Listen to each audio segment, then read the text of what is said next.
Hi student, I am Aamir sir, founder and director of impulse education. आज बढ़िया एक topic लेके आया हूँ जिसका नाम है मोल कॉन्सेप्ट। तो सबसे पहले हम लोग इसकी डेफिनेशन से लेके इसकी इंपॉर्टेंस समझेंगे। इसकी इंपॉर्टेंस ये है कि मोल इतना आपके सिलेबस में घूमेगा आपके फिजिकल केमिस्ट्री में।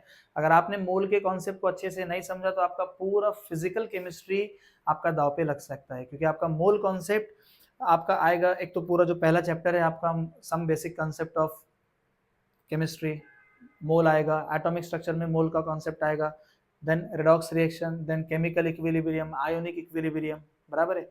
उसके बाद आपका chemical thermodynamic, chemical kinetics, electrochemistry, है ना।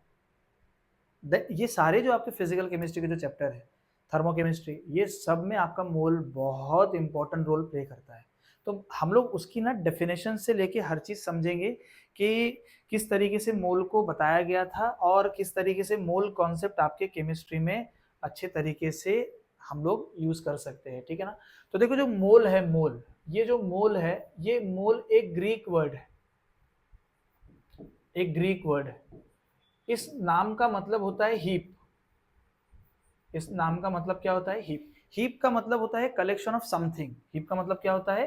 Collection of something, collection of something. और ये जो समथिंग है, ये समथिंग आपका कुछ भी हो सकता है।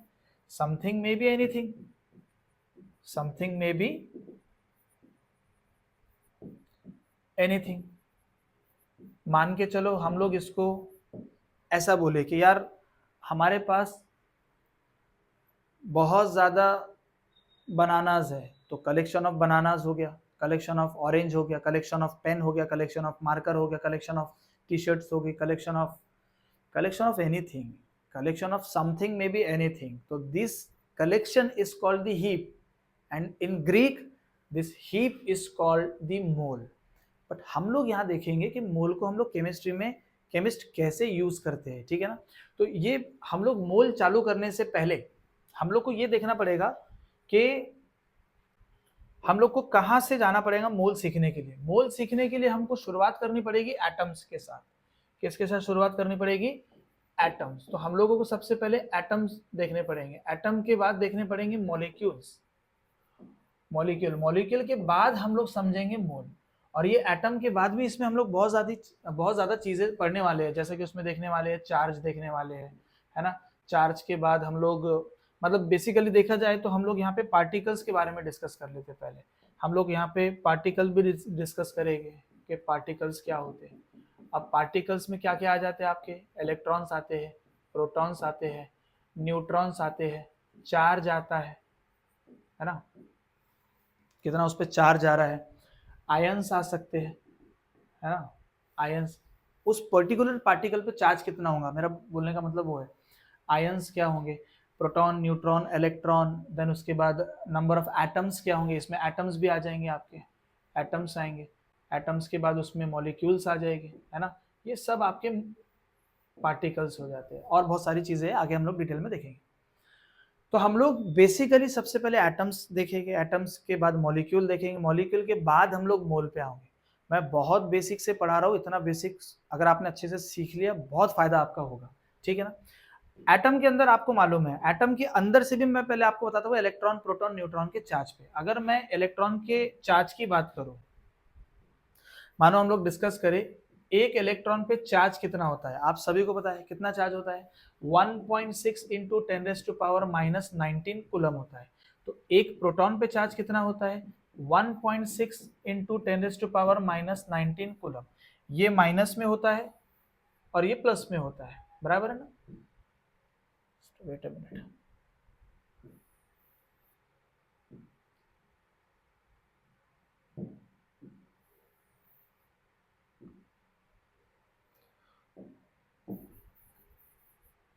देखो, -1.6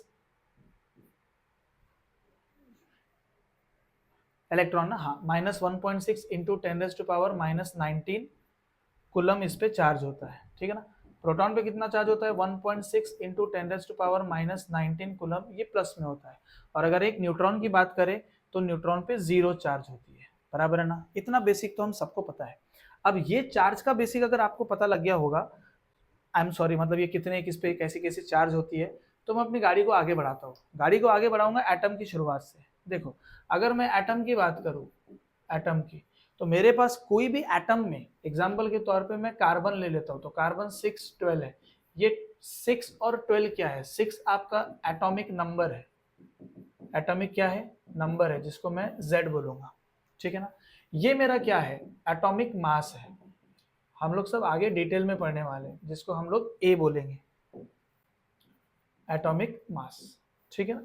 so this is my atomic number, this is my atomic mass, ठीक है। अब अगर मैं बात करूं कि आप कार्बन में total number of electrons, protons और न्यूट्रॉन निकाल के बताओ, तो कैसे निकालोगे? तो आप बोलोगे सर, नंबर ऑफ इलेक्ट्रॉन्स जो होते हैं वो एटॉमिक नंबर के बराबर होते हैं, बराबर है। नंबर ऑफ प्रोटॉन्स जो है वो भी एटॉमिक नंबर के बराबर होते हैं, बट एटॉमिक नंबर और एटॉमिक नंबर को आपको प्रोटॉन से रिलेट करना है, इलेक्ट्रॉन से रिलेट नहीं करना है। उसका रीजन ये है कि इलेक्ट्रॉन्स आपके रिएक्शन में लॉस भी हो सकते हैं, गेन भी हो सकते हैं, शेयर भी हो सकते हैं। तो एटॉमिक नंबर जो है वो प्रोटॉन को रिप्रेजेंट कर लेगा, वो तो फिक्स होने वाले हैं आपके। खैर, अभी यहाँ पे हमको नंबर ऑफ इलेक्ट्रॉन्स देखने हैं, नंबर ऑफ प्रोटॉन्स देखने हैं, प्रोटॉन्स देखने हैं पॉजिटिव, और नंबर ऑफ न्यूट्रॉन देखने हैं, और इस मॉलिक्यूल, इस एटम पे नेट चार्ज देखना है। क्या देखना है? Net charge. तो tell me, number of proton, neutron और नेट चार्ज इसका कितना होगा? कितने इलेक्ट्रॉन्स इसके पास? 6 इलेक्ट्रॉन्स इसके पास अवेलेबल है, बराबर है। इसके पास प्रोटॉन्स कितने हैं? 6। इसके पास प्रोटॉन भी अवेलेबल है, आई एम सॉरी मैंने ये इलेक्ट्रॉन लिख दिया यहाँ पे, ठीक है। 6 इसके पास प्रोटॉन्स भी अवेलेबल है, 6p इसके पास अवेलेबल है। न्यूट्रॉन कितना होगा? 12 माइनस 6, आपको पता है कि a माइनस जेड जो है वो आपको क्या देगा? न्यूट्रॉन देगा। तो 12 माइनस 6 कितना हो जाएगा? आपका 6 हो जाएगा। तो 6 आपके पास न्यूट्रॉन आ गए। आप मुझे बताओ, क्या ये 6 इलेक्ट्रॉन, क्या ये 6 इलेक्ट्रॉन 6 प्रोटॉन को कैंसिल कर देंगे? तो 6 पॉजिटिव्स ने 6 नेगेटिव को कैंसिल कर दिया, तो नेट चार्ज कितनी आ गई? उस पे 0 आ चुकी है। क्या बताओ, आपको ये समझ में आया? पक्का समझ में आया किस तरीके से आपको नेट चार्ज को कैलकुलेट करना है? ये समझ में आया होगा तो आप नेक्स्ट एग्जांपल जरूर सॉल्व करें। आप बताएं, मेरा नेक्स्ट एग्जांपल है ऑक्सीजन का, O2। चलो, हम लोग मॉलिक्यूल की बात नहीं कर रहे हैं, एटम की बात कर रहे हैं, तो मैं पहले एटम ले लेता हूँ, ठीक है ना। तो बताएं, यहाँ पे ये मेरा O8 है और ये 16 है। This is my atomic number, this is my atomic mass. तो बताएं यहाँ पे, number of electrons, number of protons, number of neutron, और यहाँ पे आ गया मेरा नेट चार्ज, ठीक है। तो ये प्रोटॉन, न्यूट्रॉन, इलेक्ट्रॉन और इसका net charge. Tell me, how many electrons are there? 8 electrons. ये 8 आपके पास इलेक्ट्रॉन्स है, 8 आपके पास क्या है? प्रोटॉन है, और 16 माइनस 8 आपके पास 8 क्या होगा? न्यूट्रॉन भी हो गया। तो जरा मुझे बताओ, क्या आपके पास नेट चार्ज, 8 इलेक्ट्रॉन 8 प्रोटॉन को कैंसिल मारेंगे तो नेट चार्ज कितनी हो जाएगी? इस पे 0 हो जाएगी। नेट चार्ज कितनी होगी? 0 इस पे चार्ज हो जाएगी, ठीक है ना। तो नेट चार्ज इज 0। क्या आपको समझ में आई मेरी बात? कैसे करना है आप लोगों को? पक्का है ना। वैसे आप ऑक्सीजन के अलावा आप दूसरे एटम भी ले सकते हैं, सोडियम ले सकते हैं। एक पॉजिटिव वाला भी ले लेता हूं मैं यहाँ पे, है ना। मानो हमारे पास दूसरा एग्जांपल है सोडियम। तो सोडियम कितना होता है? 1123, बराबर है। एक काम करता मैं, एटम तो आप कर लोगे, कार्बन लो, ऑक्सीजन लो, नाइट्रोजन लो, कुछ भी लो, आप नाइट्रोजन वगैरह कुछ भी कर सकते हैं, इतना बेसिक तो आप लोग आ जाएगा। अब मैं आपको ना थोड़े कैटायंस और एनायंस के बारे में सिखाता हूँ, वहां पे थोड़ा हमारा इंटरेस्ट और आ जाएगा। मानो हमने कैटायंस लिया और हमने लिया एनायंस। कैटायंस और एनायंस का डेफिनेशन क्या है जरा बताओ? कोई भी पॉजिटिवली चार्ज एटम, जिसको उसको हम लोग क्या बोलेंगे? कैटायन। ए पॉजिटिवली चार्ज एटम आपका कैटायन होगा। ए नेगेटिवली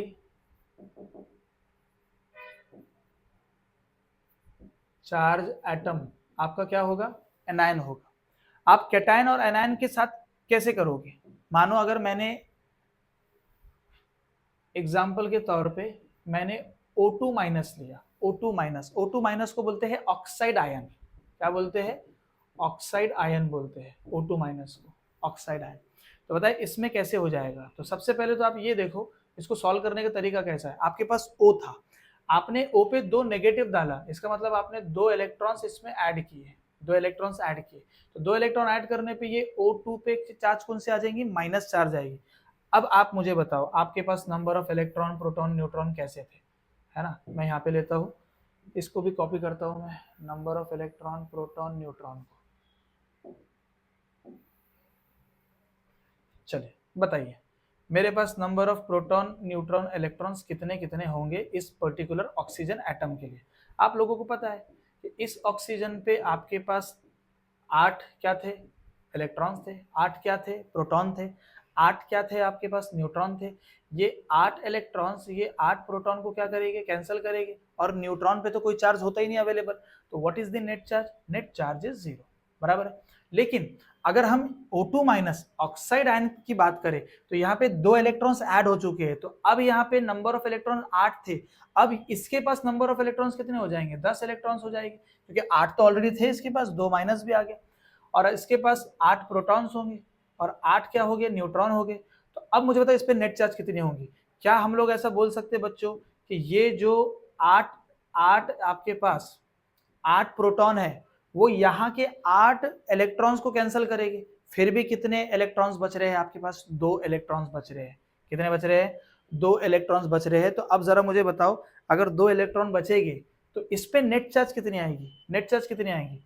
तो एक इलेक्ट्रॉन पे चार्ज कितना होता है, एक इलेक्ट्रॉन पे चार्ज होता है, हमारे पास 2 इलेक्ट्रॉन बच रहे हैं, एक इलेक्ट्रॉन पे चार्ज होता है -1.6 इंटू 10⁻⁻19 कूलम। तो ये किसके बराबर हो जाएगा बोलो, -3.2 इंटू 10⁻⁻19 कूलम के बराबर इस पे नेट चार्ज आ जाएगी। तो आप मुझे बताओ क्या आपको नेट चार्ज निकालने का कॉन्सेप्ट समझ में आया कि कैसे एटम का नेट चार्ज निकाला जाता है और कैसे आयंस का नेट चार्ज निकाला जाता है। तो मैंने अभी यहाँ पे इलेक्ट्रॉन्स ऑक्साइड आयन का लिया, आप इसको कॉपी करो, मैं नेक्स्ट एग्जांपल आपके लिए प्रिपेयर करता हूँ, ठीक है। ठीक है, दूसरा एग्जांपल मैं आपके लिए लेता हूँ N3 माइनस, इसको अजाइड बोलते हैं, अजाइड आयन बोलते हैं। अब अजाइड आयन पे आप लोगों को बताना है कि कितना इस पे नेट चार्ज होगा। तो हम लोग वही निकालेंगे बेसिक, सबसे पहले नंबर ऑफ इलेक्ट्रॉन्स इसके निकालेंगे, उसके बाद निकालेंगे नंबर ऑफ प्रोटॉन्स, उसके बाद निकालेंगे नंबर ऑफ न्यूट्रॉन, उसके बाद इसकी निकालेंगे नेट चार्ज, बराबर है। N3 को समझने के लिए हम लोगों को N बनाना पड़ेगा। मैंने ये N लिया, ये N पे 3 इलेक्ट्रॉन्स मैंने ऐड किया, तो ये N पे 3 माइनस चार्ज आ गई, बराबर है। तो आप मुझे बताओ number of electrons, proton, neutron और नेट चार्ज नाइट्रोजन का कितना होगा। आप सभी को पता है कि नाइट्रोजन 714 होता है, बराबर है ना। तो बताए नाइट्रोजन 714 है, तो नंबर ऑफ इलेक्ट्रॉन्स कितने होंगे, 7 इलेक्ट्रॉन्स हो जाएंगे इसके पास, 7 प्रोटॉन्स हो जाएंगे, और 14 माइनस 7 कितना हो जाएगा, 7 न्यूट्रॉन हो जाएगी। क्या ये 7 इलेक्ट्रॉन 7 प्रोटॉन को कैंसिल कर देगी, बिल्कुल करेगी। क्या सारे के सारे पॉजिटिव नेगेटिव कैंसिल हो गए, तो नेट चार्ज कितना बचा उसका, नेट चार्ज उसका बचा है 0। नेट चार्ज कितना बताया है, 0 हो जाएगा। अगर हम लोग N3 माइनस पे देखें तो आप मुझे बताओ नाइट्रोजन पे तो 7 इलेक्ट्रॉन थे, क्या 3 इलेक्ट्रॉन इसके पास एडिशन है, तो इसके पास हो जाएंगे 10 इलेक्ट्रॉन, यहाँ पे आपके पास हो जाएंगे 7 प्रोटॉन, और यहाँ पे हो जाएंगे 7 न्यूट्रॉन। तो आप मुझे बताओ क्या ये 10 जो आपके ये जो 7 प्रोटॉन है यहाँ के 7 इलेक्ट्रॉन को कैंसिल करेगा, कितने माइनस चार्ज आ रही है, 3 माइनस चार्ज आ रही है, आ रही कि नहीं आ रही। और एक माइनस पे चार्ज कितना होता, एक इलेक्ट्रॉन पे -1.6 इंटू 10⁻⁻19 कूलम। तो आप मुझे बताओ इस पे चार्ज कितना हो जाएगा, 3 हमारे पास चार्ज है, -1.6 इंटू 10⁻⁻19 कूलम, ये हो जाएगा -4.8 इंटू 10⁻⁻19 कूलम के बराबर। क्या आपको नेट चार्ज निकालते आ रहा है कैटायन का, एनायन का, प्लीज आप मुझे बताएं, ठीक है ना, आ ही रहा होगा आई होप। अब हम लोग आगे बढ़ते हैं, आगे एग्जाम्पल पे जाते हैं हम लोग, सोडियम प्लस पे Na प्लस, किस पे जाएंगे, Na प्लस पे जाएगी। तो Na प्लस पे जाएंगे तो हमारा क्या हो जाएगा जरा बताओ, मैं यहाँ से ले लेता हूँ, ये मुझे कॉपी कर लेता हूँ मैं, तो लिखने की ज़्यादा ज़रूरत मुझे आएगी नहीं। ठीक है, चलिए अब मुझे आप बताएं कि सोडियम है ना, सोडियम में हम लोग क्या करेंगे, एक इलेक्ट्रॉन ऐड करेंगे तभी तो, आई एम सॉरी, एक इलेक्ट्रॉन रिमूव करेंगे यहाँ से, एक इलेक्ट्रॉन यहाँ से क्या करेंगे हम लोग, माइनस एक इलेक्ट्रॉन करेंगे तभी तो ये सोडियम प्लस में जाएगा ना, एक इलेक्ट्रॉन लॉस होगा तभी तो प्लस में जाएगा। तो चलिए हम देखते हैं कि सोडियम का हमारे पास क्या रोल है, मतलब इलेक्ट्रॉन प्रोटॉन न्यूट्रॉन में। ठीक है, मैं यहाँ पे ले लेता हूँ इसको, इसको थोड़ा इधर सरकाता हूँ। चलिए बताइए, ये इक्वल इक्वल और ये नेट चार्ज। सोडियम कितना होता है आपको पता है कि Na1123 है ना, उसका 23 एटॉमिक मास होता है और 11 उसका एटॉमिक नंबर होता है। तो आप मुझे बताओ इसके पास टोटल नंबर ऑफ इलेक्ट्रॉन्स कितने हैं, टोटल नंबर ऑफ इलेक्ट्रॉन्स इसके आगे 11 इलेक्ट्रॉन्स आगे, और टोटल नंबर ऑफ प्रोटॉन भी कितने हैं 11, आपके इसके पास प्रोटॉन है P प्लस है, मैंने बराबर लिखा ना यहाँ पे P प्लस, हाँ P प्लस बराबर लिखा है, और 23 माइनस 11 आपके पास 12 न्यूट्रॉन है, और आपको पता है कि न्यूट्रॉन का चार्ज में कोई लेन देन नहीं होता। तो क्या यहाँ के 11 इलेक्ट्रॉन 11 प्रोटॉन को कैंसिल कर देंगे तो नेट चार्ज कितना आएगा, 0 आएगा, आएगा कि नहीं आएगा, नेट चार्ज आपका आएगा 0। अब हम लोग बात करते हैं Na प्लस पे, क्या यहाँ पे इलेक्ट्रॉन की कमी है, एक इलेक्ट्रॉन की कमी, तो 11 में से एक इलेक्ट्रॉन गया तो अब यहाँ पे हो जाएंगे 10 electron, proton as it is 11 proton as it is है, 11 आपके पास प्रोटॉन है, 12 आपके पास क्या है, न्यूट्रॉन है। तो अब मुझे बताओ इसका नेट चार्ज कितना आएगा, इसका नेट चार्ज आएगा कि ये जो 10 इलेक्ट्रॉन है ये 10 प्रोटॉन को कैंसिल कर देंगे तो एक पॉजिटिव एक प्रोटॉन बच रहा है, और आपको पता है कि एक प्रोटॉन पे चार्ज कितना होता है, बोलो प्लस 1.6 इंटू 10⁻⁻19 बोलो। So this is the charge on Na plus ion. क्या आपको समझा, प्लीज बताए, अगर आपको समझ में आया होगा तो आप कमेंट में लिख सकते 100% क्लियर। क्या लिखोगे कमेंट में, 100% क्लियर लिखोगे तो मुझे भी आइडिया आ जाएगा कि ठीक है आपको ये टॉपिक समझ में आ गया है। तो प्लीज 100% क्लियर आप लिखिए तो फिर हम लोग आगे बढ़ेंगे। ठीक है, चलिए अब नेक्स्ट हम लोग जाएंगे मॉलिक्यूल्स पे, एटम्स के हमने देख लिए, अब हम लोग जाएंगे मॉलिक्यूल्स पे। मॉलिक्यूल्स क्या होते हैं, कलेक्शन ऑफ एटम होता है, कलेक्शन ऑफ क्या होता है, एटम होता है। जैसे कि मान के चलो एक ग्रुप, कलेक्शन ऑफ एटम भी बोल सकते हैं या ग्रुप ऑफ एटम भी बोल सकते हैं, ग्रुप ऑफ एटम्स भी बोल सकते हैं।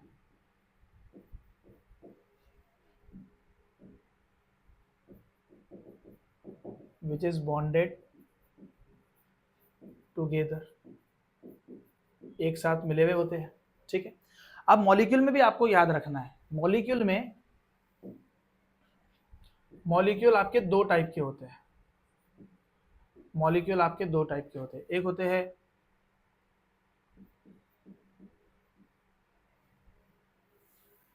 आपने सुना होगा 10th वगैरह में भी आपने पढ़ा होगा, 9th में या 10th में, बहुत बेसिक है मॉलिक्यूल। एक होता है होमो, एक होता है hetero, hetero mean different, homo mean same. तो एक होते हैं होमो एटॉमिक, क्या होते हैं, होमो एटॉमिक मॉलिक्यूल, और एक होते हैं हेट्रो एटॉमिक मॉलिक्यूल।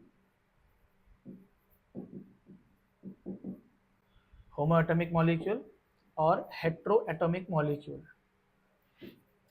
तो अब नाम से समझ में आ गया आपको कि इनमें क्या होने वाला है। होमो एटॉमिक मतलब जिसमें सेम काइंड के group, I am sorry atom हो, जैसे कि F2 हो गया, H2 हो गया, Cl2 हो गया, बराबर है, ये सारे के सारे क्या है, O2 हो गया, N2 हो गया, ये सारे के सारे होमो एटॉमिक है क्योंकि इसमें F सेम सेम है, H सेम सेम है।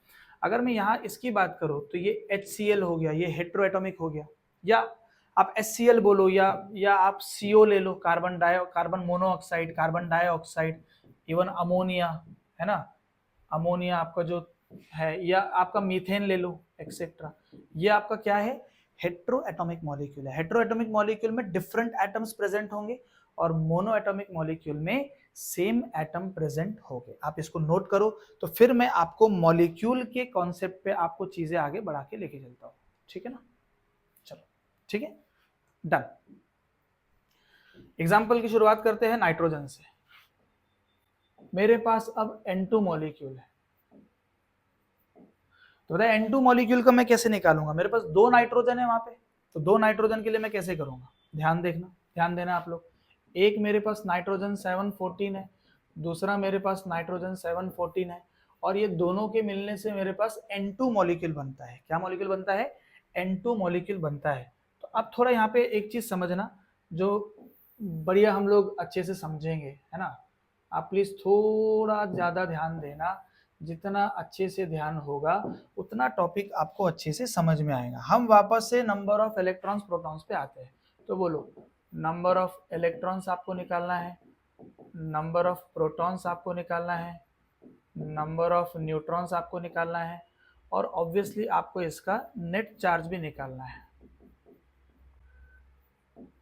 नेट चार्ज भी निकालना है। तो बताएं, नाइट्रोजन को ऑलरेडी निकाले थे हमने, तो 7 इसके पास इलेक्ट्रॉन है, 7 इसके पास प्रोटॉन है, 7 इसके पास न्यूट्रॉन है, और नेट चार्ज इसका 0 है क्योंकि ये साथ साथ कट जाएगा। सेम टू सेम इसका देखो, यहाँ पे भी 7 इलेक्ट्रॉन है, यहाँ पे भी आपके पास क्या है, 7 इसके पास प्रोटॉन है ना, और यहाँ पे क्या है, उसके पास 7 न्यूट्रॉन है, और इस पे भी नेट चार्ज कितना आएगा, 0 आएगा। अब N2 का निकालो, तो 7 और 7 कितने हो गए, तो N2 में 14 इलेक्ट्रॉन्स इसके हो गए, 14 आपके पास प्रोटॉन हो गए, और 14 आपके पास न्यूट्रॉन हो गए। ये 14 और ये 14 कटेगा, तो आपके पास नेट चार्ज आ जाएगा 0। समझा या नहीं समझा? बहुत बेसिक से जा रहा हूं मैं, ठीक है। तो आप मुझे बताओ, क्या N2 मॉलिक्यूल आपका न्यूट्रल मॉलिक्यूल है? तो हम लोग बोल सकते कि N2 is your neutral, N2 molecule is neutral. Molecule को यहां से हटा देता हूं मैं, N2 is neutral monoatomic molecule, monoatomic molecule। क्या आपको बात समझ में आ गई, है ना? बहुत ही अच्छे से हम लोग ने टॉपिक को समझा है। N2 आपका न्यूट्रल भी है क्योंकि नेट चार्ज 0 है, और मोनो एटॉमिक मॉलिक्यूल है। अगर मैं नेक्स्ट एग्जांपल पे बढ़ूं,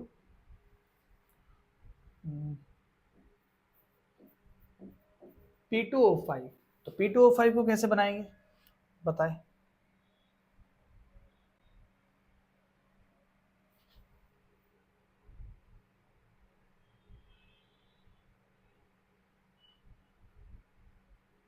ठीक है, तो बताए P2O5 को कैसे बनाएंगे?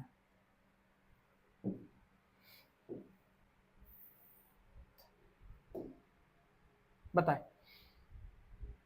तो मैं यहाँ पे लिखता हूँ पहले, फॉस्फोरस कितने हैं मेरे पास, 2 फॉस्फोरस है, और नाइट ऑक्सीजन कितने हैं, 5, 1 2 3 4 5, और ये मेरा यहाँ पे आ जाएगा P2O5, बराबर है। अनफॉर्चुनेटली मुझे ऐसा लिखना पड़ेगा ताकि आप लोगों को समझाने के लिए, ठीक है। एक बार आपने समझ गए तो फिर हम लोग ये ऐसा सब नहीं किया करेंगे, ठीक है, ताकि आप लोग समझ जाए, इसीलिए मैं कर रहा हूँ। तो ये आपको P2O5 दे रहा है, बराबर है।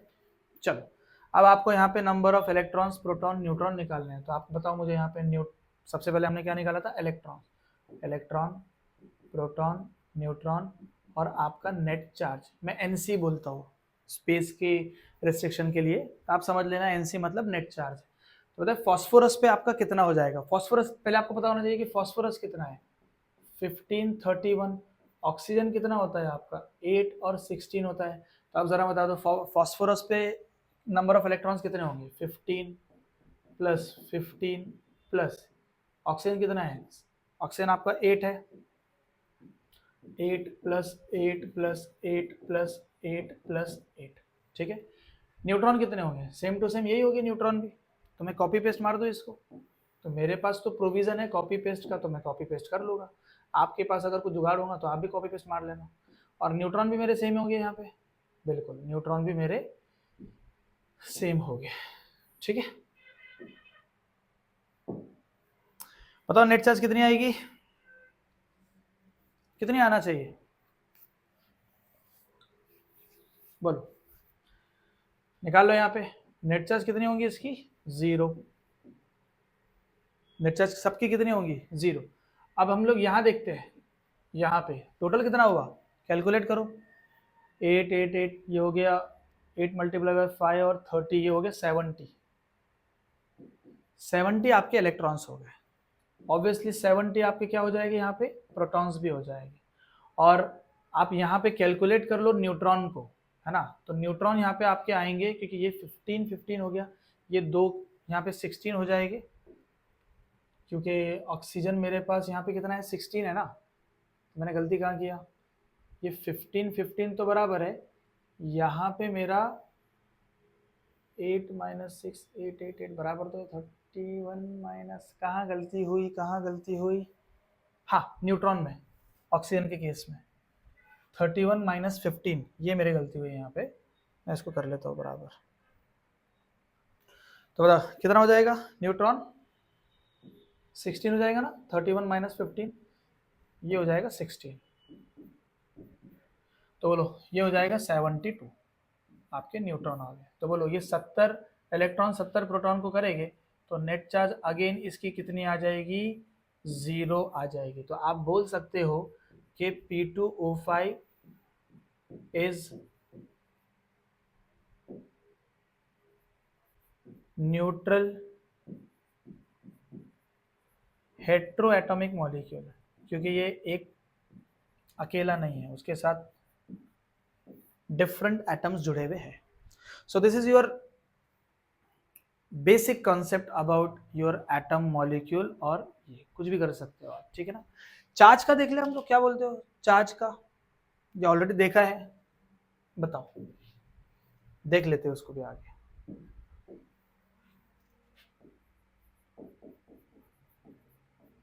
NH4 आयंस एक मॉलिक्यूल पे चार्ज का हम लोग लेते हैं। तो बोलो आपके पास एक नाइट्रोजन है 714, हाइड्रोजन हाइड्रोजन हाइड्रोजन हाइड्रोजन, ये आपको दे रहा है NH4, लेकिन पॉजिटिव है, तो यहाँ से आपको एक इलेक्ट्रॉन को निकालना पड़ेगा। तो बोलो number of electron, number of proton, number of neutron और नेट चार्ज आपको निकालना है। तो बोलो नंबर ऑफ इलेक्ट्रॉन्स यहाँ पे कितने हो गए आपके पास, कौन बताएगा।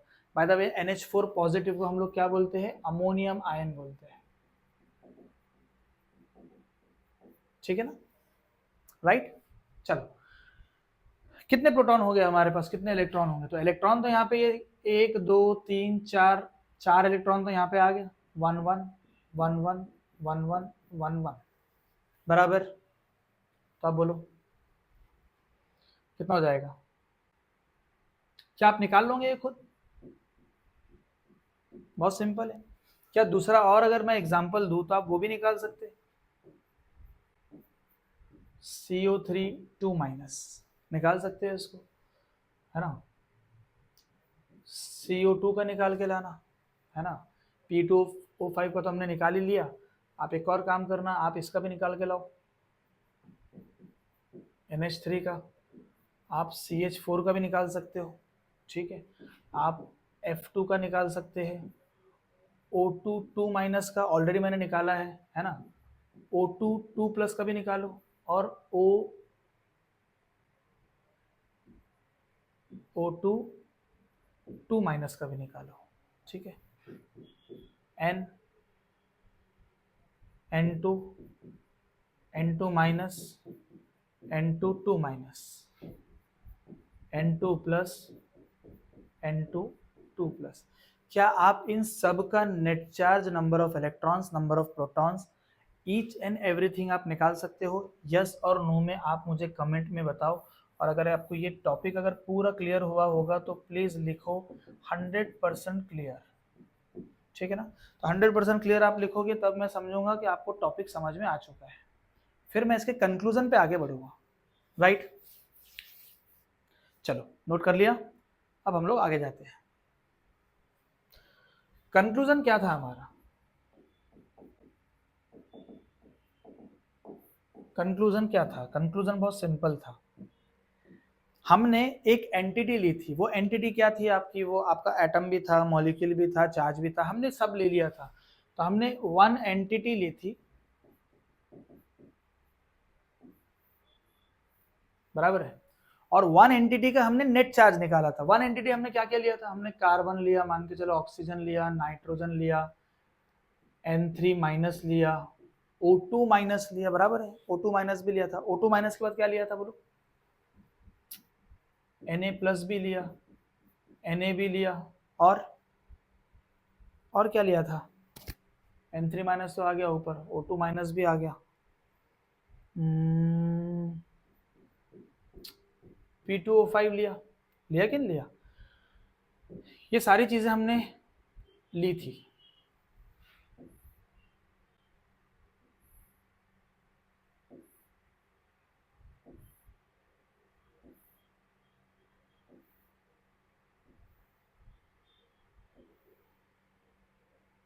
ठीक है, ये हमारी एंटिटी है। जरा बताए एंटिटी लेने के बाद हमारा उस पर नेट चार्ज कितना आया था, बोलो नेट चार्ज कितना आया था, नेट चार्ज बोलो, इसका कितना था, कार्बन का 0, ऑक्सीजन का भी कितना था 0, नाइट्रोजन का भी कितना था 0, लेकिन यहाँ पे N3 माइनस का हमारा आया था 3 multiplied by minus 1.6 into 10 raised to power minus 19 coulomb, that is equivalent to minus 4.8 into 10 raised to power minus 19 coulomb। ये इसका नेट चार्ज था। यहाँ O2 माइनस पे 2 इलेक्ट्रॉन एक्स्ट्रा है, तो हमने लिया था 2 into minus 1.6 into 10 raised to power minus 19 coulomb, that is equal to minus 3.2 into 10 raised to power minus 19 coulomb। ये आपका ऑक्सीजन पे चार्ज था। सोडियम पे चार्ज कितना था प्लस में, तो plus 1.6 into 10 raise to power minus 19 coulomb, और सोडियम पे चार्ज कितना था, सोडियम पे 0 था, मतलब 0 कूलम, ये सब कूलम कूलम कूलम में है, ठीक है ना। और P2O5 ये भी आपका न्यूट्रल था, तो इस पे भी 0 कूलम चार्ज थी। देखो बच्चों, हम बहुत अपने ना अब मोल की तरफ आ रहे हैं। हमने एक एंटिटी के लिए चार्ज हमने पकड़ा, मानो अगर ये सेम टू सेम ये दो एंटिटी के लिए होता तो क्या करते आप, बोलो। मानो ये जो नेट चार्ज है आपका, ये दो एंटिटी के लिए होता, फॉर 2 एंटिटी के लिए होता, तो क्या करते, तो ये करते कि जो कार्बन का 0 कूलम था उसको हम लोग मल्टीप्लाई करते 0 कूलम मल्टीप्लाई बाय 2, है ना, सबको मल्टीप्लाई, क्योंकि दो एंटिटी के लिए। जरा बताओ ऑक्सीजन के लिए क्या हो जाएगा, 0 कूलम मल्टीप्लाई बाय 2, नाइट्रोजन के लिए कितना हो जाएगा 0 कूलम मल्टीप्लाई बाय 2। अब चीज यहां से, मेन चीज यहां से चालू होगी, क्या हो जाएगा, minus 4.8 into 10 raise to power minus 19 coulomb multiply by ये भी 2 हो जाएगा, ये कितना हो जाएगा, minus 3.2 into 10 raise to power minus 19 coulomb multiply by 2। क्योंकि ये दो एंटिटी के लिए है तो सभी को आप मल्टीप्लाई दो एंटिटी से करोगे। ये प्लस वाला था तो ये कितना हो जाएगा, plus 1.6 into 10 raise to power minus 19 coulomb multiply by 2। ये तो 0 कूलम है, तो 0 coulomb multiply by 2, 0 coulomb multiply by 2।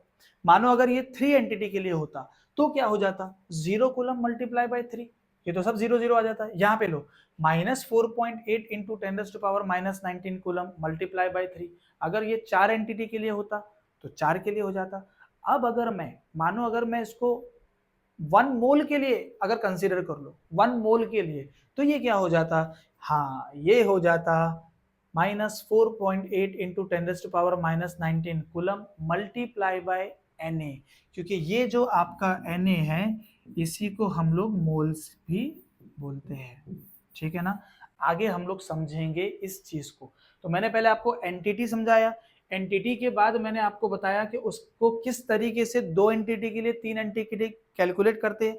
मान के चलो इनफिनाइट एंटिटी के लिए हो तो भी बात अलग है, और मान के चलो अगर मोल के लिए आपको कैलकुलेट करना है तो मोल के लिए भी आपको जो भी आपका वैल्यू है उसको मल्टीप्लाई बाय Na से करना पड़ेगा, Na, और ये Na का एक वैल्यू है, और वो Na का वैल्यू है 6.022 इंटू 10 रेज़ टू पावर 23, ये Na का वैल्यू है। तो अगर कोई भी आपको बोले कि बताओ मुझे 1 मोल ऑफ सोडियम पे चार्ज कितना होता, 1 मोल सोडियम का चार्ज कितना है, अगर मैं बोल रहा हूँ 1 एंटिटी सोडियम का चार्ज कितना है, 1 एंटिटी सोडियम का चार्ज कितना है, plus 1.6 into 10 raise to power minus 19 coulomb. कोई आपको बोलेगा बोलो 2 एंटिटी सोडियम का चार्ज कितना होगा, तो आप बोलोगे प्लस 1.6 इंटू 10⁻⁻19 मल्टीप्लाई बाय 2, जो भी उसका होगा 3.2 इंटू 10⁻⁻19, ये 2 एंटिटी के लिए हो गया। मान के चलो किसी ने बोला कि 10 एंटिटी के लिए बताओ, तो आप मल्टीप्लाई बाय 10 कर दोगे। और मान के चलो कोई आपको ये बोले कि 1 मोल सोडियम का चार्ज बताओ, 1 मोल, तो 1 मोल के लिए क्या करेंगे, plus 1.6 into 10⁻⁻19 coulomb multiply by Na, और Na का वैल्यू क्या है 6.022 इंटू 10⁻23। क्या आपको ये समझ में आया?